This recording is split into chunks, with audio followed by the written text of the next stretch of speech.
Hello hello hello very very welcome to another video.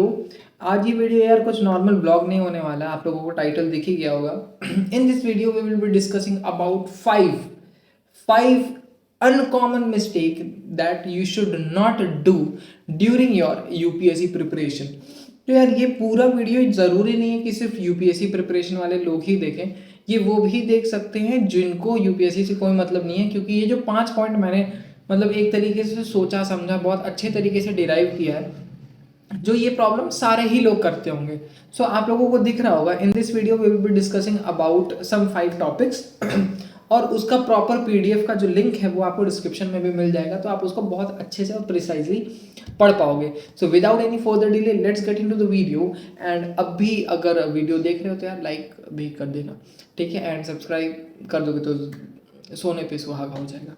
चलो, so the first mistake जिसके बारे में मैं डिस्कस करने वाला हूँ, it will B of not following a proper study plan.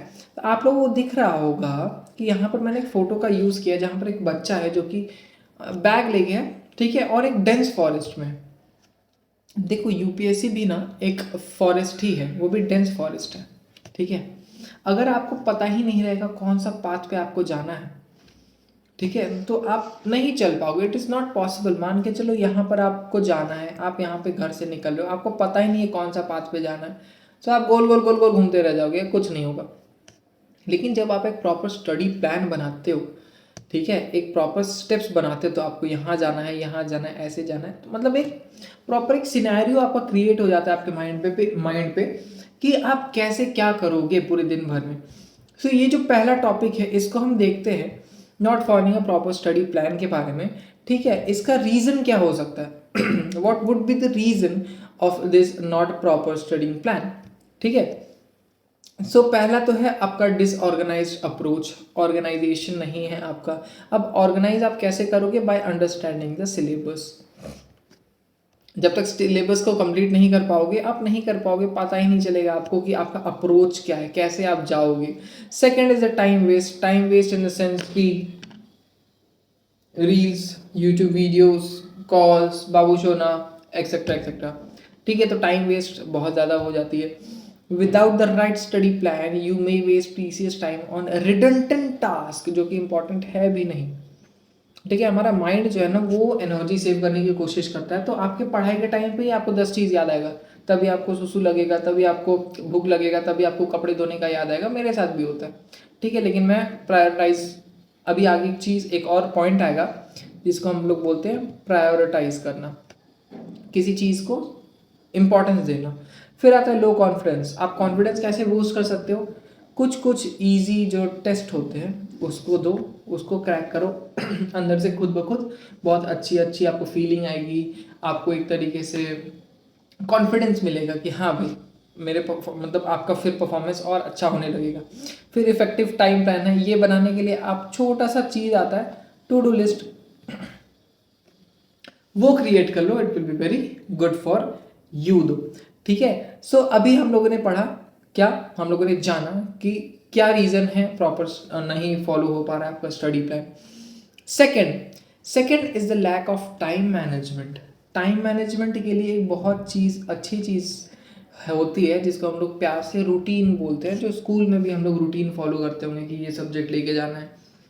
सो क्यों रूटीन जो है ना, रूटीन देखो मैं यहाँ लिख दे रहा हूँ कि routine is directly proportional to discipline, ठीक है। अगर आप रूटीन फॉलो नहीं कर रहे हो तो you are not discipline, I am sorry my friend for this, ठीक है। आपको अगर डिसिप्लिन में जाना है सो ऑब्वियस सी बात है आपको टाइम मैनेज करना पड़ेगा। अब क्या है ये टाइम मैनेजमेंट, कैसे टाइम मैनेजमेंट को आप क्लियर कर पाओगे, कैसे सही तरीके से अप्रोच कर पाओगे? तो इसका पहला है नो प्रायोरिटाइजेशन। प्रायोरिटी आपको पता ही नहीं है किसको देनी है, ठीक है। अगर देखी जाए तो there are more than 20 subjects in UPSC, ठीक है, 20 से ज़्यादा सब्जेक्ट है। अब आपको पता ही नहीं है कौन से वे में जाना है, सिलेबस के बारे में पता नहीं है आपको, जो मिल रहा है आप ये, too much advice is not a good advice, एक चीज़ याद रखना, ठीक है। फिर आ जाती है आपकी इफेक्टिव टेक्निक। आपके पास टेक्निक नहीं है पढ़ने की। यहाँ पर हम लोग बात करने लगते हैं ना मेमोरी पावर की।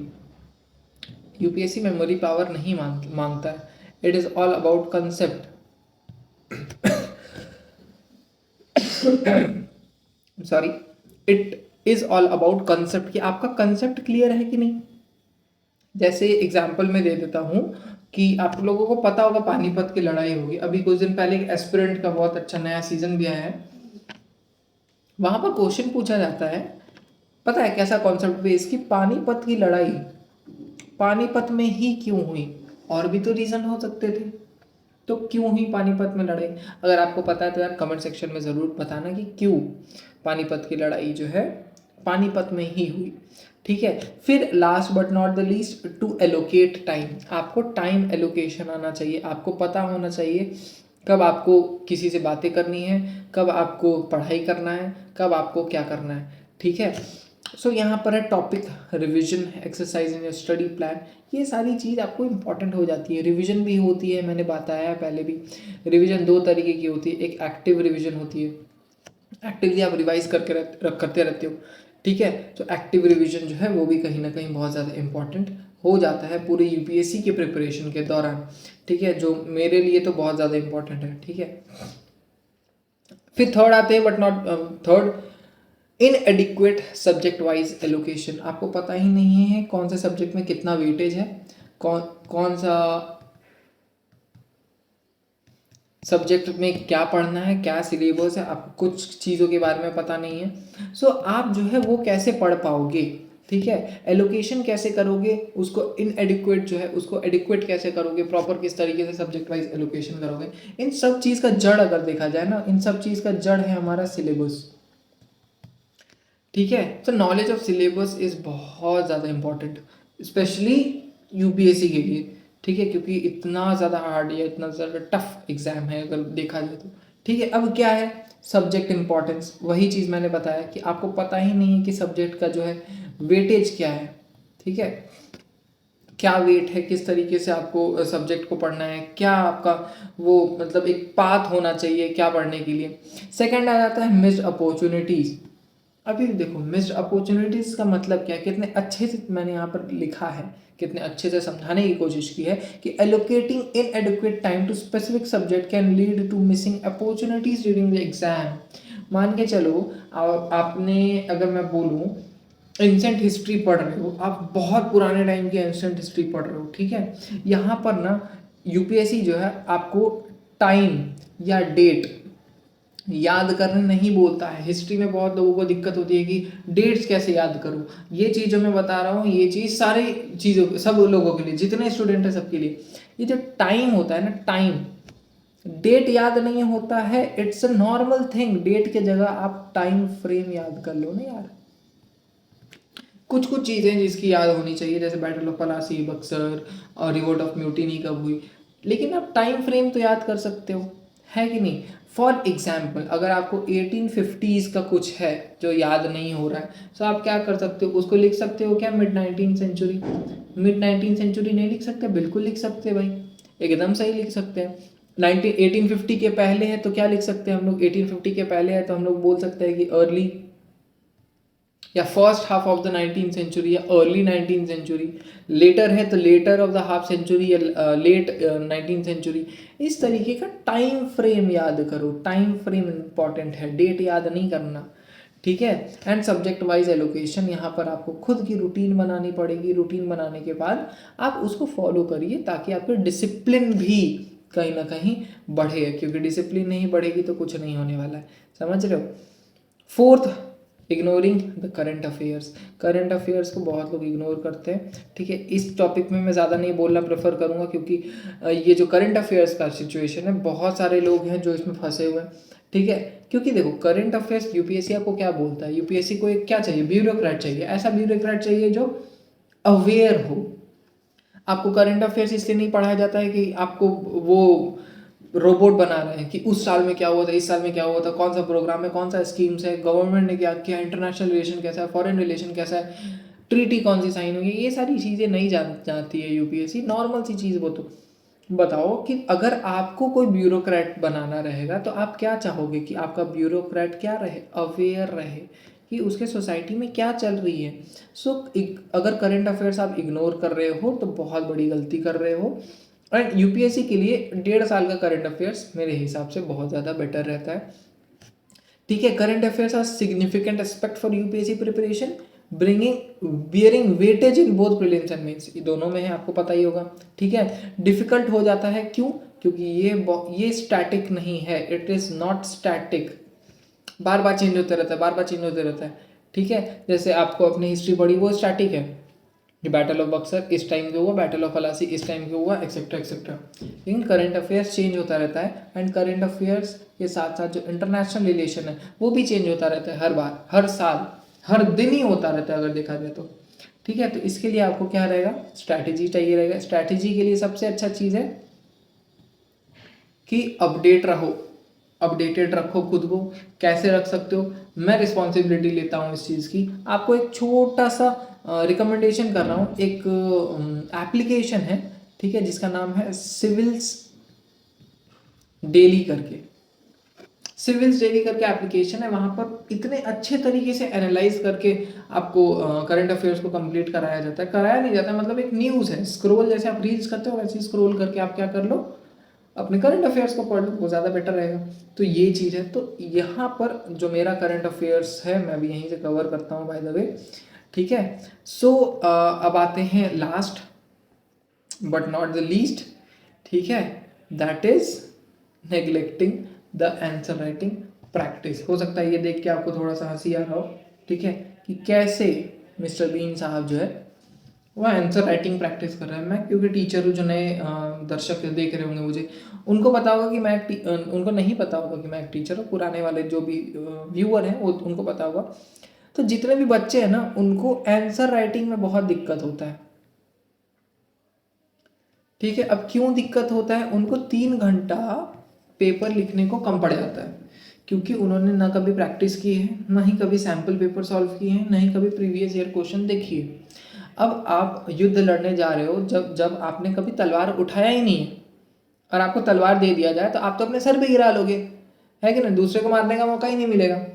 सो यूपीएससी ना ऐसे ही लड़कों को बोल्ड करती है। आंसर राइटिंग प्रैक्टिस इंपॉर्टेंट हो जाती है। मैं भी आंसर राइटिंग प्रैक्टिस करता हूँ। यहाँ पे पूरा का इतना मोटा नियर अबाउट देखा जाए तो पेपर रखा हुआ है। ठीक है। अब यहाँ देखो, आंसर राइटिंग प्रैक्टिस क्या है, लेट्स सी कि आंसर राइटिंग प्रैक्टिस है क्या, कैसे आप कर सकते हो आंसर राइटिंग। इंपॉर्टेंस क्या है? इंपॉर्टेंस है ये आपका टाइम मैनेज करेगा एग्जाम के टाइम में। ठीक है। आप सेम टाइम पे जैसे 250 वर्ड्स का अगर आपको आंसर लिखना है यूपीएससी के एग्जाम में, तो आपको 7 से 8 मिनट के आसपास दिए जाते हैं। अगर एलोकेट किया जाए तो मेरे हिसाब से 7 से 8 मिनट लगते हैं। अब इसमें आप क्या मिस्टेक अवॉइड कर सकते हो, कॉमन मिस्टेक हटा सकते हो, कि वर्ड लिमिट फॉलो नहीं करना। देखो यूपीएससी का मेंस का एग्जाम, देखो UPSC preparation is never was never about prelims, it was about mains. ठीक है। और मेंस में सबसे टफ क्या हो जाता है पता है? कि 250 वर्ड्स में सबसे अच्छा कौन एक्सप्लेन करेगा पर्टिकुलर क्वेश्चन को। ठीक है। तो 250 वर्ड जो है ना, वर्ड लिमिट, वो इंपॉर्टेंट हो जाता है। अगर आप इसको क्रॉस कर रहे हो, सो अपने पैर पे कुल्हाड़ी नहीं मार रहे हो, कुल्हाड़ी पे आप सो जा रहे हो। तो यही चीज़ है। एंड कुछ टिप्स मेरे तरफ से जो प्रैक्टिस के लिए आपके लिए सही हो सकते हैं। ठीक है। आंसर क्लॉक के साथ यूज़ करो। देखिए आप लोगों को पता होगा, मैं भी क्लॉक यूज़ करता हूँ। ठीक है। Analyse good essays online. ऐसे जो है ना, वो ऐसे की एक मोटी किताब ले लो, मेरे पास ऐसे की किताब कबर्ड में होगी। ठीक है। अब ऐसे को अगर आप देखोगे ना, तो ऐसे में बहुत गजब गजब के वर्ड्स होते हैं। ठीक है। वोकैबुलरी आपकी इससे बहुत अच्छी हो जाएगी। एंड यूज़ ऑनलाइन कोर्सेज, ये तो आप लोगों को पता ही होगा, ये ज़्यादा मेरे को पढ़ाने की ज़रूरत है नहीं। ठीक है।